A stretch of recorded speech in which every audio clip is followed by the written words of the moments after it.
It's nice weather, and once again it's your friendly neighbourhood spook, Carlton Black Ops King, back giving you another quick vlog. You know what to do. Subscribe if you like to discuss, talk about what I'm speaking about, find out or give any ideas to what you might think we should speak about next, or any just blatant little discussions that we may want to get involved in. Today's is going to be about Nelson Mandela. It's quite interesting because it's 100 years to his birthday, so his centenary, and obviously there's a lot of positive things about him, but there's some people are writing he was a terrorist and was involved in terroristic actions and so on and so forth.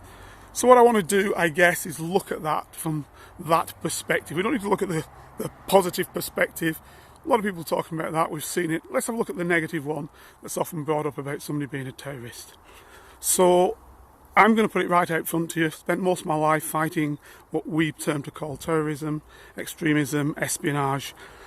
And the reality is that these are handles, these are monikers that we, the state, whoever you are, provide to a particular action. Because one man's terrorist, another man's freedom fighter. And that is a fact. Let me give you an example of that. Those people who are calling Mandela a terrorist for, if you will, fighting and attacking the apartheid South African state, are basically saying that the state said this was illegal and those are the laws, so therefore anything he did against them were illegal and he was a terrorist and innocent people were being killed, although they didn't. But potentially innocent people were being killed and so on and so forth. Let's look at the reality of that situation, shall we? Okay, so anybody in the SOE, Special Operations Executive, in the Second World War, or any person in the Maquis, the French resistance, or any person in the Yugoslav partisan, or any person in the Soviet resistance movement, which is also known as the partisans, were de facto, if you're using that sense, terrorists. Why? Because the German state had conquered those areas. In the case of France, had actually sued for peace with France. There was a peace deal, and that deal with Vichy France basically stated that any actions against it were terroristic. So France had laid down its arms and was no longer involved in warfare. Okay? So therefore, any actions internally were terroristic actions. The same goes for the areas which the Germans had taken, be it from Yugoslavia or be it from the Soviet Union, which were under German control, and they had taken over. Once again, actions against them were terroristic. Now, I would suggest that those were actions of freedom fighters, because that's my perspective. But if I want to take the perspective of the German state, which ruled those countries and brought them into the Greater Reich, into the Greater German Empire, at that moment, anybody taking action against them were terroristic actions. Okay? So that's one simple thing. Let's look at it a little bit more complex, but also just as simple. The actions taken by, and I can hear an RAF plane go over the top of me, by the RAF, if you will, in bombing, let's say, the Dam Busters operation, the Merthyr dams and various other dams which they blew up. Blowing up those dams and basically killing people by simply drowning them could in no way, shape or means be perceived as targeted bombing. So in itself, the fact that men, women and children were just going to be drowned, regardless of whether they're in the military, not in the military, friend or foe, also could be perceived as terrorists. The same goes for the carpet bombing of Dresden and the firebombing. 100,000 people killed, more than in all the Blitz in Britain at one time.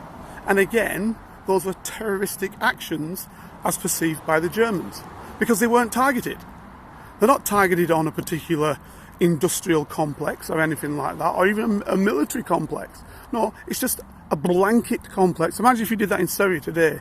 Blanketly just bomb the whole area, and anybody who lives there, child, woman, man, gets killed. So before these people start talking about Mandela being a terrorist, let's basically have a look at what we've done in the name of our defence or understanding thereof. And before people turn around and say, oh well, the Germans started the war, actually the fact is they didn't. Germany never declared war on Britain. Britain and France declared war on Germany. So even that aspect of it isn't true.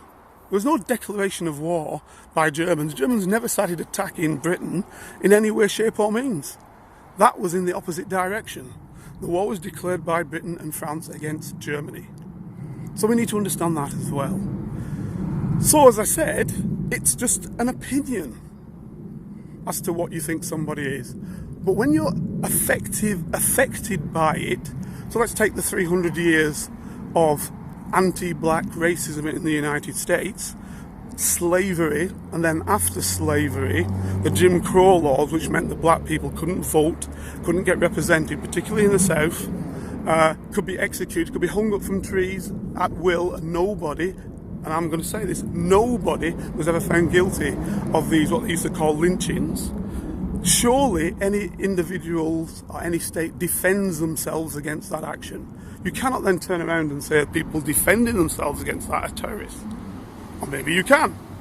But if you do, then you've got to say to yourself, when do we legitimately defend our rights? Okay, that's my bit for today. Please come back at me. If you find it sensible, great. If you don't find it sensible, let's hear your argument. But what I would like to do, regardless of what happens, I love this echo by the way, is I'd like you to subscribe. Alright guys, see you later. Subscribe below.